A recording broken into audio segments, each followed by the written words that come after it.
Hi, welcome to my America Unfiltered. This is Kevin back with you. I want to thank everyone that's been viewing my videos and checking out my channel. I greatly appreciate it. And I know I ain't been dropping them consistently, but I have always staying busy and I'm trying to get better at it. And hopefully I will. And I could focus more on trying to make videos to try to share the awareness to the people that may not be seeing or understanding or know what's going on with things that's happening, because you can't always believe the news that we always relied on now. Independent news is more accurate and more uncut and raw and straightforward than these news medias like Fox and ABC. I don't watch none of those. I do, however, watch MS Now and CNN, depending. But I definitely watch Minus Touch with Ben Marstellus. He has a lot of information, and I've been watching him now for a couple of years. So, uh, I'd like to also say that this video and this reporting is my personal opinion based on what I've seen and just my own beliefs, and that it's for educational and entertainment purposes only. I apologize. But I guess let's get into this here about Trump's hiding casualties, the soldiers that's died in the war. Well, this invasion, I would more or less unlawful war, I would rather say. So let's see what they got to see. I've yet to see this clip.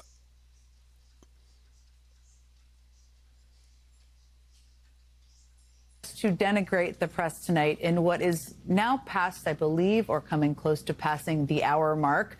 I think it's important to remember just how important he himself has made the press, even when it comes to just understanding basic facts. I mean, earlier this week, Trump attended the dignified transfer of 4 U.S. service members who were killed in the war with Iran. They brought the total death toll of U.S. service members killed in Trump's war to 18. But the day after that dignified transfer, the website the Pentagon reports casualties on had lowered that number to just 14. On Wednesday, it said 18 people had been killed in this war. By Thursday, it said 14. Now, the Pentagon's acting press secretary attributed the change to just a temporary data disruption and suggested that it would be quickly fixed. As of tonight, those numbers still do not appear to have been fixed. And now, if we don't have a robust press corps, we probably wouldn't know about the story to begin with. But we certainly wouldn't know this because the 3 military officials told the New York Times that one of the reasons the death toll got lower was because the Trump administration decided to remove 4 service members killed this past weekend from the list because their deaths occurred after Trump declared a ceasefire in the war in April. Think about that. 4 U.S. service members were killed. How? What kind of shit is that? I mean, like, why would you do that and those soldiers died off of what you caused? Like, if Trump wasn't over there invading and attacking Iran, this shit wouldn't be going on. This is unnecessarily. All this is unnecessarily. All of it is. I also want to say that I was doing some research, and do you know Israel, the prime minister that's over Israel now, Benjamin Netanyahu, however you pronounce his name, I apologize. Uh, 30 years this man has been saying that Iran's gonna have a nuclear bomb. 30 years ago, he said it would be in the next 5 years they would have a nuclear bomb. So you go from the 90s to 2000. From his point of view, they should already achieve the nuclear bomb and killed a lot of people and maybe including their country as well.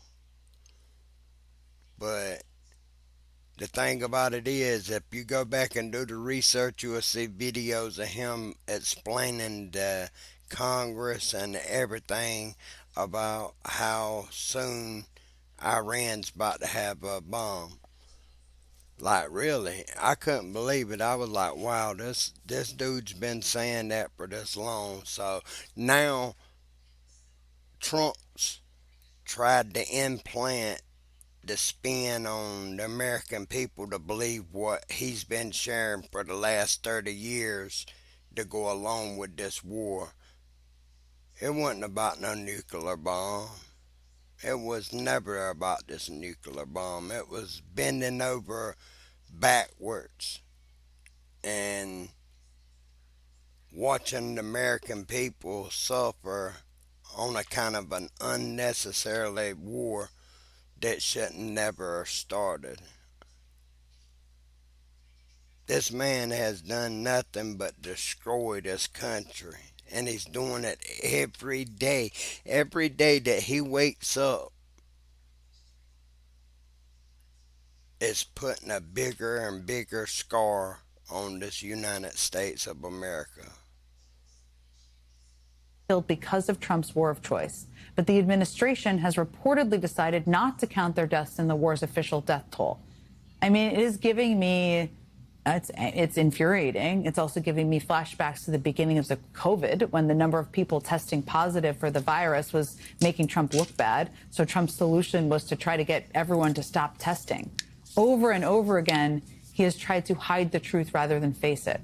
But luckily, the press corps hasn't let him get away with it. And I think there's increasing pushback, as we've been talking about. Joining me now to talk about this longtime and legendary Pentagon correspondent Barbara Starr and retired Lieutenant General Mark Hertling. Thank you both so much for being here.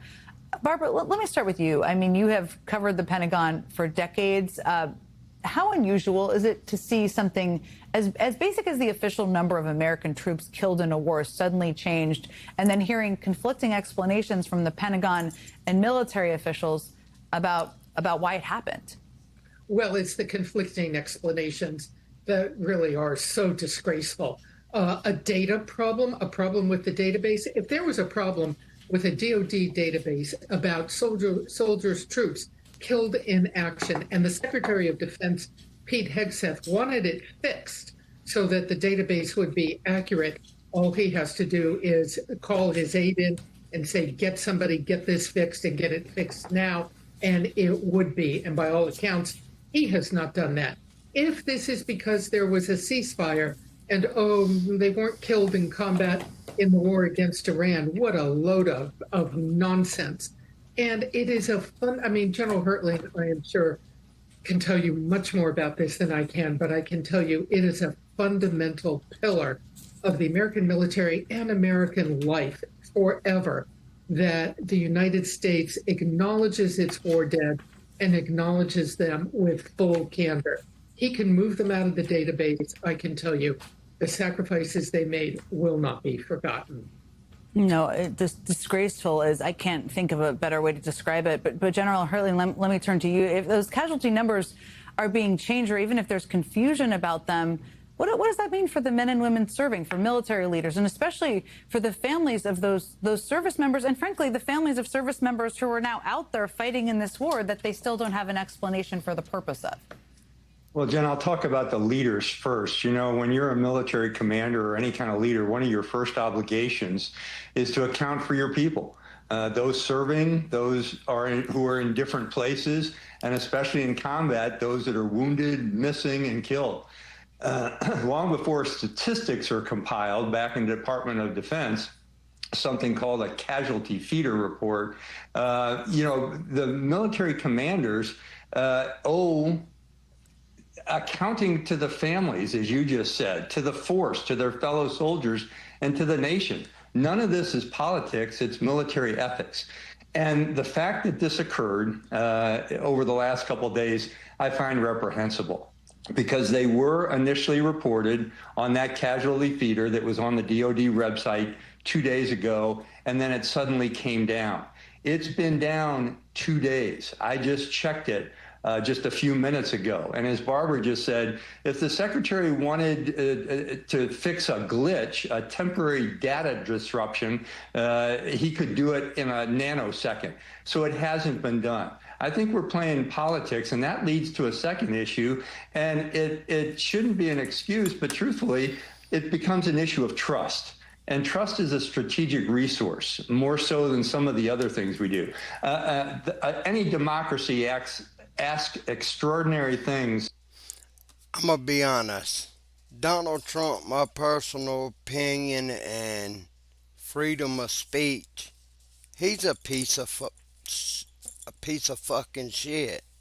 To be honest, this man's got no remorse for human life, for soldiers who are willing to obey Pete Hegseth's twisted, alcoholic mind to be involved in this unlawful war. This shit don't make no sense. Excuse my cursing and everything, but I apologize. But it just burns me up to know that families and these soldiers is losing their life over some of the most stupidest things that this country's ever witnessed.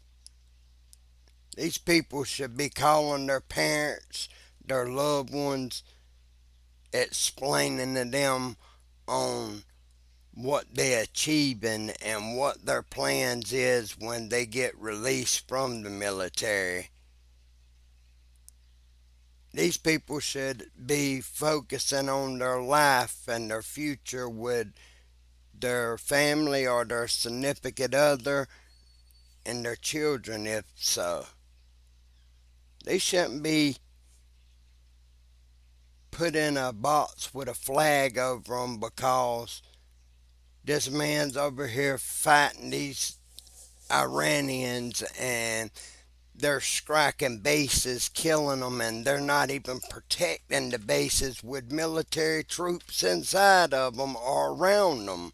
And we supposed to have the most best defense system, patriots, and these is however being manipulated to the point where they're bypassing them and even blowing them up. I heard that they done struck like another, and it was a malfunction, or they didn't know how to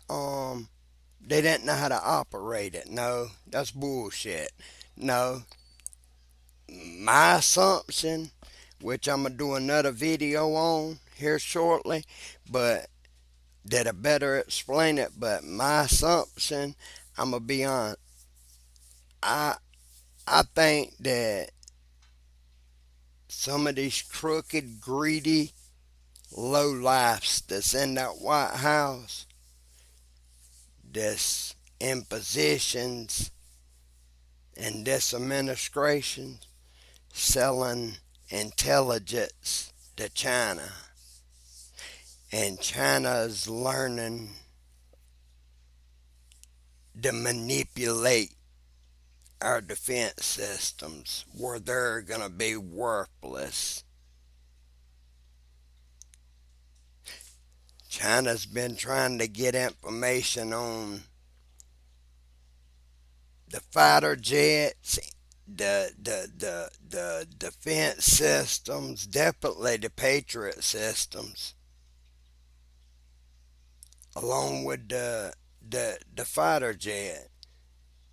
They've been doing that for decades, or at least many years, long as I could remember. But that my biggest thing is though, you just ain't starting to all of a sudden see Iran of all people start making scraps on patriot systems and defense systems that the United States has got and destroying them. That's almost unbelievable unless there's someone that's producing information about these systems on how that and China's come up with. I'm assuming now, hey, this is just a theory of thought on my behalf, but put it together though. I mean, it seemed like that they're starting to manipulate them, that China's giving Iran some kind of information and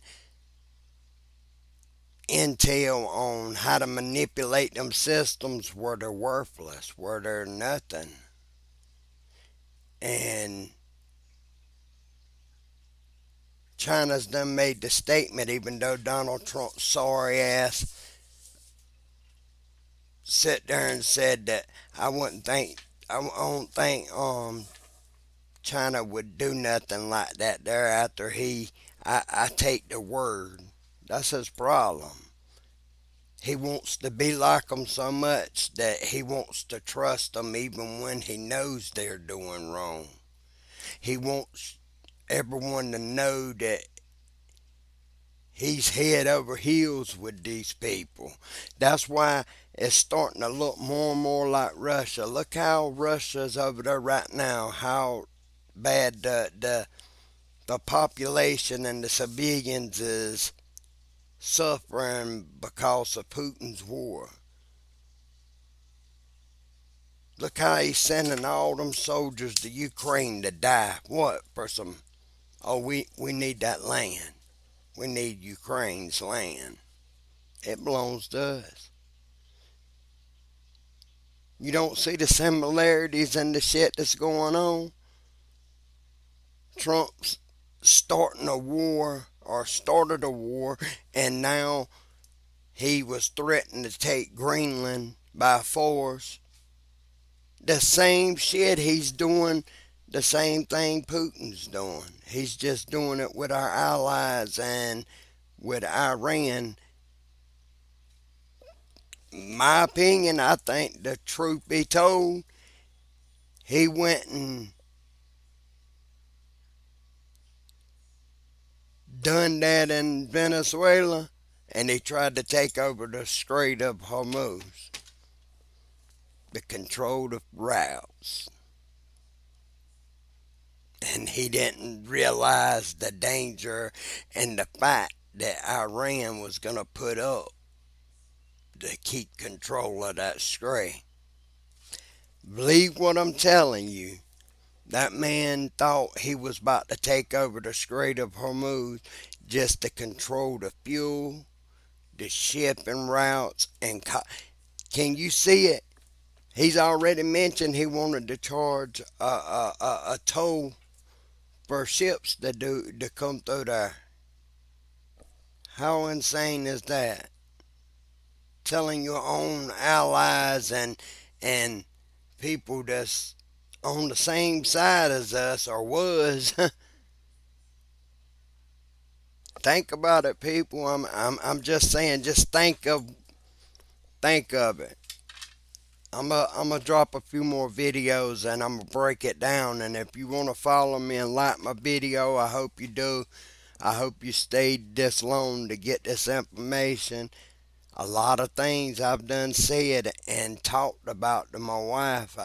I explained it. It might have not played out exactly down to the T of how it went, but the similarity, it was so close. It was like I had a source telling me information of predicting the future with things this man right here has been doing in the last year and a half. So I guess we can finish watching the video, and I apologize. I'll try not to pause it no more. Of their young Americans. It asks them to accept unlimited liability, and in return, the government owes complete honesty. And that's where we're falling short right now. There is very little candor about the war. There is very little candor about casualties, equipment losses, damage to bases, and all the other things that, as a commander in combat, and Barbara pointed to me because she visited me in combat a couple of times with her news organization, she saw how draconian we were on certain things, and casualty reporting, not just killed in action, but wounded in action, very seriously injured and not as seriously injured, died of non-battle wounds like accidents or aircraft having damage. All of those things are accounted for, and a commander is responsible for it at every single level. Barbara, this discrepancy only came to light, I mean, because reporters noticed the numbers as they kind of culled through the data, which is interesting. I mean, you've talked a lot, we've talked before about how even though there's this effort to not do Pentagon briefings. They haven't had one really since early May, if I'm getting my numbers correctly here. The efforts to crack down, the lack of disclosure of information. There's still excellent reporting being done, of course, because there's excellent reporters covering the Pentagon. What do you think this tells us about that and how that's all going? Well, and again, this is a week when we saw the courts lead the Justice Department to withdraw subpoenas against New York Times reporters as part of an alleged leak investigation. We continue to see the administration go after the media time after time after time. And I have said, and I really believe this, I really do, right from the beginning, for those sitting in the back not paying attention, listen up. The American news media is not going anywhere. It will continue to do its job. It will continue to report on the government, on those who serve, how taxpayer money is spent, and what the government is doing. This still is a democracy. Someday, Pete Hegseth is going to be out of office, and things will hopefully they'll change before he leaves. But the life will move on. And in the meantime, the American news media not going anywhere, continuing to do its job against all of the threats, the intimidation, the it I try not to use profanity when I'm doing military analysis, but the only thing that came to my mind was that's bullshit. I mean, it's obvious that it's BS. The military teaches leaders about both success and failure and how to handle it. They also teach them accountability, accounting, and responsibility. And that's not taking place right now. There's very little candor, and there seems to be a lot of walls being put up to prevent the truth from coming out. Sometimes you just got to say BS and say the actual words, and I'm here for it. I'm so grateful to you both. Thank you. I mean, the role of reporters and journalists on a night where the president just spoke for over an hour and donned a Trump 2028 hat at the very end is an important part of the story. And there's so much excellent reporting that's still happening. Thank you both so much for being here with me tonight. Thanks, Ken.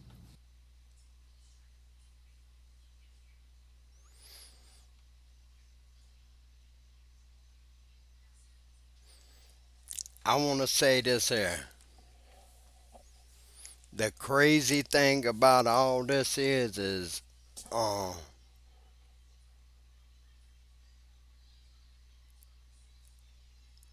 American people, I mean this with the bottom of my heart. My condolences go out to the soldiers that's lost their life and their family in a time of grief. It's sad to have to lose someone that you care about and that's your family and loved ones. It's even worse to lose them unexpectedly. I've done that several times with two brothers and some more family members, and never thought in a million years they was gonna pass the way that they passed. Car wreck and one fell ill. And death is untiming. I mean, we never know when that time's coming. But we all here to live as long as we can and make our children and grandchildren happy and live a long, productive life, a long, productive, independent life.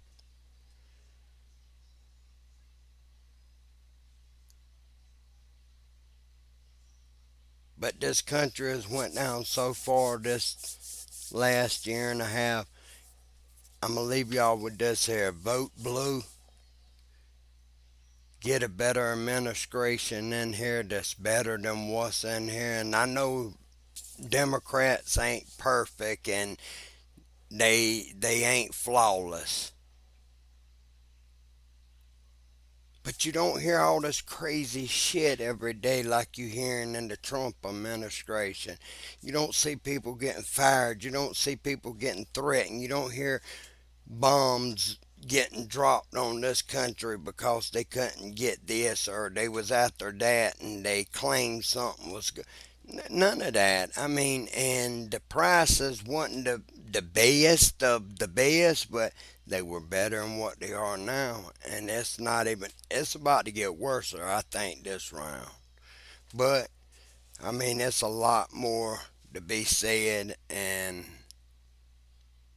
I really appreciate everyone that's stopping by to view this channel. Hopefully, you'll watch it to the end. November, South Carolina, we need to turn out. We need to vote for Dr. Annie and get a Democrat in. I know it's a long shot, but it's time for a change. I'm sick of having a Republican in here that's simple minded that wants to see one thing, and that's for what the hell did Lindsey Graham do to this state? What, I can't tell you what the hell he's done. I can't name, honest to God, with me being as old as I am, I can't tell you one damn thing that man did to help this state. Not me personally. We need someone to fight for our children. They are our future. They're gonna be predict what the future after them's gonna be. It's important that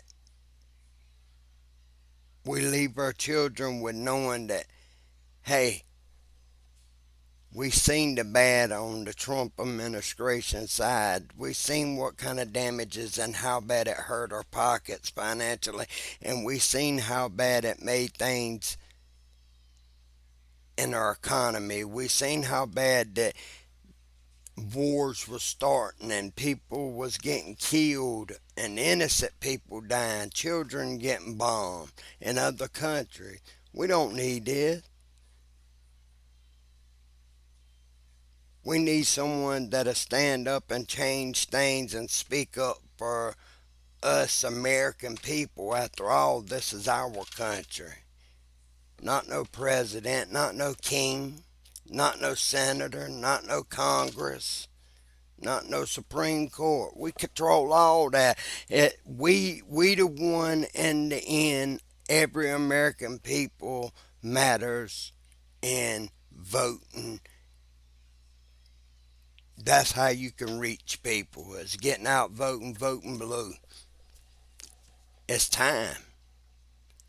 Get rid of the bad Democrats, get their ass out of there, put in some new Democrats, a younger generation. I mean, there's a few bad Democrats dressed in wool, but they sheeps, dressed like sheeps, but they really wolves up under there. Them's the motherfuckers we need to get out of there. I apologize for my cussing, but it's sad. We need to do better. Until next time, hope I see you again. Have a great night.